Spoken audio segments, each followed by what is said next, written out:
Safe జోన్లో YCP నేత ద్వారంపూడి చంద్రశేఖర్ రెడ్డి ఉన్నారు. వైసీపీలో ఎంతో మంది నేతలను టార్గెట్ చేసింది కూటమి. రెడ్ బుక్ పేరుతో పలువురు నేతలను అరెస్ట్ చేసింది కూటమి సర్కార్. ఇప్పటివరకు ద్వారంపూడిపై ఫోకస్ పెట్టలేదు కూటమి. ఇక వైసీపీ హయాంలో గోదావరి జిల్లాలో చక్రం తిప్పారు ద్వారంపూడి చంద్రశేఖర్ రెడ్డి. పవన్తోనే నేరుగా ఢీకొట్టేలా రాజకీయం చేశారు ద్వారంపూడి. నాడు కాకినాడలో జనసేన వర్సెస్ ద్వారంపూడిగా రాజకీయం నడిచింది. కూటమి ప్రభుత్వం వచ్చిన తర్వాత సైలెంట్ మోడ్లోకి ద్వారంపూడి వెళ్ళిపోయారు. కూటమి పార్టీ నేతలతో టచ్లో ఉన్నారు ద్వారంపూడి. ఈ నేపథ్యంలో దీనికి సంబంధించి మరిన్ని అప్డేట్స్ మా కరెస్పాండెంట్ కిరణ్ అందిస్తారు. కిరణ్, ద్వారంపూడి విషయంలో అసలు ఇమీడియట్గా కూటమి సర్కార్ అధికారంలోకి రాగానే ఎటువంటి చర్యలు తీసుకుంటారో అని ఎంతో ఉత్కంఠగా కూడా గోదావరి జిల్లాలో ఎదురు చూసినటువంటి పరిస్థితి ఉంది. కానీ ఇప్పటి వరకు కూడా ద్వారంపూడిని టచ్ చేయలేదు కూటమి అనేది ఒక మాట. ఏంటి, ఆయన సేఫ్ జోన్లోకి వెళ్ళిపోయారా, లేకపోతే సైలెంట్ మోడ్లో ఉన్నారు కాబట్టి ఇప్పుడప్పుడే టచ్ చేసేటువంటి పరిస్థితులు లేవా అనేటువంటి ప్రశ్న ఎలా చూడాలంటారు దీన్ని? మురళి, వైసీపీ నేత కాకినాడ మాజీ ఎమ్మెల్యే ద్వారంపూడి చంద్రశేఖర్ రెడ్డి పైన గతంలో ఏదైతే టీడీపీ కూటమిలో భాగంగా ఉన్న జనసేన అధినేత పవన్ కళ్యాణ్ పై తీవ్ర వ్యాఖ్యలు చేసిన సంగతి విదితమే. అయితే ప్రధానంగా ద్వారంపూడి చంద్రశేఖర్ రెడ్డిని టార్గెట్ చేసుకొని టీడీపీ కూటమి ప్రభుత్వం రాజకీయాలు చేస్తుందని ఇన్నాళ్ళు అటు జనసేన కార్యకర్తలు ఇటు టీడీపీ కార్యకర్తలు ఎదురు చూశారు. కానీ వాస్తవంలో ఆ పరిస్థితి జరగలేదు. ఎందుకంటే టీడీపీకి సంబంధించిన కీలక నేతలు, జనసేనకు సంబంధించిన కీలక నేతలు ద్వారంపూడి చంద్రశేఖర్ రెడ్డికి టచ్ లో ఉండడం, ఏదైతే గత ప్రభుత్వంలో జగన్మోహన్ రెడ్డికి అత్యంత ఆప్తుడుగా ఉన్న ద్వారంపూడి చంద్రశేఖర్ రెడ్డి చేసే రైస్ మిల్లుల చైర్మన్ గా ఉన్నాడు. రాష్ట్ర వ్యాప్తంగా అక్రమ బియ్యం వ్యాపారంలో కీలక పాత్ర పోషించారని ఇప్పటికే ఆరోపణలు ఉన్నాయి. ఆ ఆరోపణల పైన టీడీపీ కూటమి ప్రభుత్వం చర్యలు తీసుకుంటుందని, ద్వారంపూడి చంద్రశేఖర్ రెడ్డిని అరెస్ట్ చేయిస్తారంటూ గతంలో ప్రచారం జరిగింది. ఆ ప్రచారంగా నిలిచింది తప్పితే వాస్తవంలో ఎక్కడ కూడా అది ఆచరణ రూపం దాల్చలేదు. అదేవిధంగా ద్వారంపూడి చంద్రశేఖర్ రెడ్డికి సంబంధించిన వ్యాపారాలు ఏదైతే రేషన్ వ్యాపారం కంటిన్యూగా కొనసాగుతుంది. సీజ్ ద సిప్ అంటూ 4 రోజులు తీవ్రంగా ఏదైతే జనసేన నేతలు రేషన్ అక్రమాలపై దృష్టి పెట్టినా అటు పవన్ కళ్యాణ్ ఇటు నాదెండ్ల మనోహర్ ఏకంగా షిప్ లేకపోయి సీజ్ ద షిప్ అని చెప్పిన తర్వాత కూడా ఆ షిప్ రిలీజ్ కావడము, ఆ బియ్యం ఎక్స్పోర్ట్ కావడం కూడా జరిగింది. అయితే తదనంతరం జరిగిన రాజకీయ పరిణామాల్లో రెండు పక్షాలు రాజీ అయ్యాయా, రెండు పక్షాలు ఒకే దారిలో పయనించాయో అర్థం కాలేదు. కానీ ద్వారంపూడి చంద్రశేఖర్ రెడ్డి పైన టీడీపీ కూటమి ప్రభుత్వం ఎలాంటి చర్యలు తీసుకోవడానికి కూడా ముందుకు సాగలేదంటే అటు టీడీపీలోను ఇటు జనసేనలోను తీవ్ర అసంతృప్తి. నేరుగా పవన్ కళ్యాణ్ తోనే ఛాలెంజ్ చేశాడు. పవన్ కళ్యాణ్ నేరుగా ద్వారంపూడి చంద్రశేఖర్ నీ సంగతి తెలుస్తా అని చెప్పి సందర్భం కూడా ఎన్నికల ముందు. అయితే కూటమి ప్రభుత్వం అధికారంలోకి వచ్చిన తర్వాత ఇప్పటి వరకు కూడా ద్వారంపూడి చంద్రశేఖర్ రెడ్డి పైన కేసులు నమోదైనా కూడా అరెస్ట్ కాలేదు. ఆయన చేస్తున్న వ్యాపారాలు యథాతథంగా జరుగుతున్నాయి. ఎక్కడ కూడా ఆయన వ్యాపారాలకు కానీ టీడీపీ కూడా ప్రభుత్వం అధికారంలోకి వచ్చిన తర్వాత ఎలాంటి ఇబ్బంది జరగలేదు.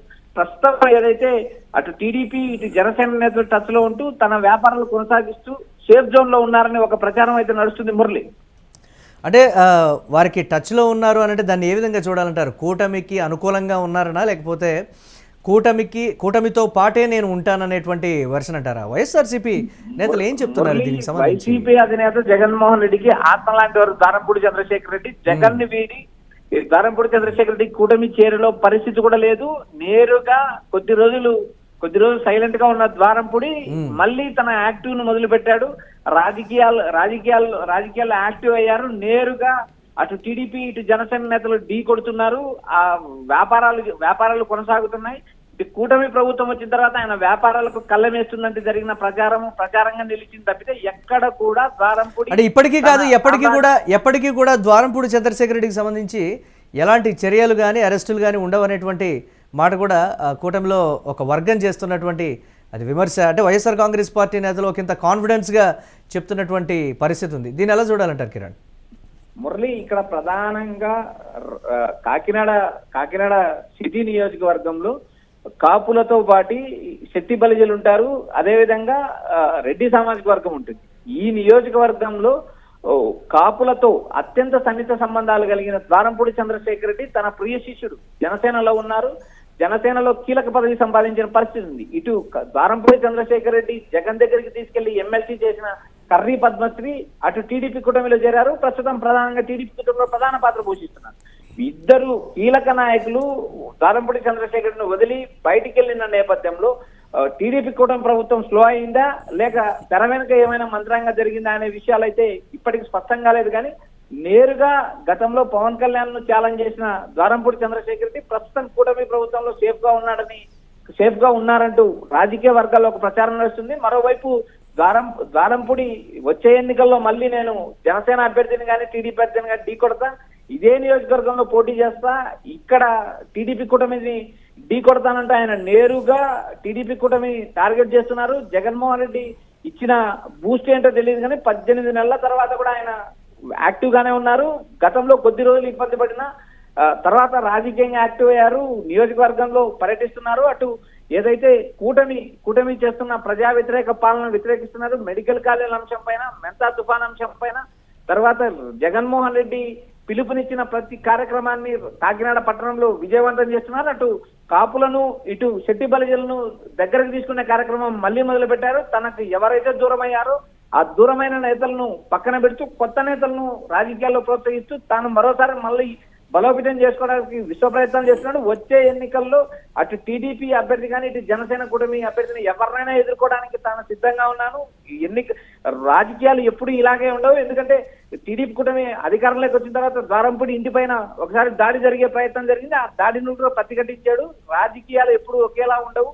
తిరిగి మేము అధికారంలోకి వస్తాం, ఆ రోజు కూడా మిమ్మల్ని మీరు కాపాడుకోవాల్సిన నేపథ్యం ఉంటుందంటూ ద్వారంపూడి బహిరంగంగా చేసిన వ్యాఖ్యలు కూడా రాజకీయాల్లో కలకలం రేపాయి. అయితే ద్వారంపూడి చంద్రశేఖర్ రెడ్డిని నేరుగా టార్గెట్ చేయడానికి కూటమి ప్రభుత్వం ఆలోచిస్తుందా లేక వెనకడిగేసిందా? దీని వెనుక తెర వెనుక మంత్రంగా నడిపిన నేతలు ఎవరైనా ఉన్నారా అంటూ అటు టీడీపీ ఇటు జనసేన నేతలు మల్లగులాలు పడుతున్నారు. ఆయన ఇప్పటికీ కూడా ఏదైతే ఆయన చేస్తున్న వ్యాపారాలు కావచ్చు, ఆయన చేస్తున్న రేషన్ బియ్యం కావచ్చు, వీటి అన్నిటిపైన చర్యలు తీసుకుంటాం సీజ్ ద షిప్ అంటూ పవన్ కళ్యాణ్ ప్రకటించిన తర్వాత 4 రోజులకి షిప్ రిలీజ్ అయ్యి తన వ్యాపారాన్ని యథావిధిగా కొనసాగిస్తున్న ద్వారంపూడి చంద్రశేఖర్ రెడ్డి పైన ఎలాంటి చర్యలు కూటమి ప్రభుత్వం తీసుకోలేకపోయింది అంటూ టీడీపీకి సంబంధించిన నేతలు, జనసేనకు సంబంధించిన నేతలు అసంతృప్తి వ్యక్తం చేయడం కాక బహిరంగంగా ద్వారంపూడిని ఏం చేయలేకపోయారనే అసంతృప్తి కూడా టీడీపీ కూటమి నేతల్లో ఉందని రాజకీయ వర్గాల్లో ప్రచారం జరుగుతుంది. Murali, right, thanks for updates Kiran. ఇక సేఫ్ జోన్లో వైసీపీ నేత ద్వారంపూడి చంద్రశేఖర్ రెడ్డి ఉన్నారు అనేటువంటి మాటైతే చెప్తున్నారు. వైసీపీలో ఎంతోమంది నేతలను అయితే కూటమి టార్గెట్ చేసింది. మరి రెడ్ బుక్ పేరుతో పలువురు నేతలను కూడా అరెస్ట్ చేసింది కూటమి సర్కార్. ఇప్పటివరకు ద్వారంపూడిపై ఫోకస్ పెట్టలేదు కూటమి. ఇక వైసీపీ హయాంలో గోదావరి జిల్లాలో చక్రం తిప్పారు ద్వారంపూడి చంద్రశేఖర్ రెడ్డి. పవన్తోనే నేరుగా ఢీకొట్టేలా రాజకీయం చేశారు ద్వారంపూడి. నాడు కాకినాడ జనసేన వర్సెస్ ద్వారంపూడిగా రాజకీయం అయితే నడిచింది. కూటమి ప్రభుత్వం వచ్చినటువంటి తర్వాత సైలెంట్ మోడ్లోకి ద్వారంపూడి వెళ్ళిపోయారు. ఇక్కడ కీలకంగా చెప్పుకోవాల్సినటువంటి మాట, కూటమి పార్టీ నేతలతో ద్వారంపూడి టచ్లో ఉన్నారనేది కూడా ఒకంత ఆసక్తికరంగా మారినటువంటి బ్రేకింగ్ న్యూస్.